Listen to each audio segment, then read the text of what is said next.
The island of Blackthorn was a lonely place shrouded in mist and surrounded by jagged rocks that jutted from the sea like broken teeth. For 50 years, Elias Voss had been its lightkeeper, tending to the towering lighthouse that guided ships safely through the treacherous waters, but tonight was different.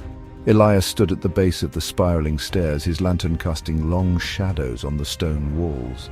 The lighthouse had gone dark, not from a broken bulb or a dead generator, but because something had stolen the light. 3 nights ago, the beam had flickered unnaturally before vanishing entirely. Ships passing by had reported seeing a pale figure standing at the top, its arms outstretched as if drinking the glow. Elias tightened his grip on his old revolver.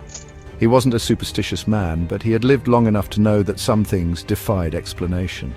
With a deep breath, he began his climb. The higher he went, the colder the air became. His breath fogged before him, and the metal railing beneath his fingers grew slick with frost. When he finally reached the top, the lantern room was empty, except for the lingering scent of salt and something older, something rotten. Then he saw it. Outside, perched on the railing of the gallery, was a woman, or what had once been a woman. Her skin was the color of drowned flesh, her hair long and tangled with seaweed. Her eyes were black pits, and when she smiled, her mouth stretched too wide. "You've come to bring back the light," she whispered, her voice like waves crashing against rocks. Elias raised his revolver, but his hands trembled. "What are you?" She tilted her head, the first lightkeeper's wife, the one he forgot when he chose duty over love. A memory flickered in Elias's mind, an old journal entry he'd found years ago telling of a woman who had vanished from the island, never to be seen again. "You've been stealing the light," he accused. She laughed, a sound that echoed like a storm. "No, I've been waiting for someone to share it with." Before Elias could react, she lunged, not at him but into the lighthouse's lens.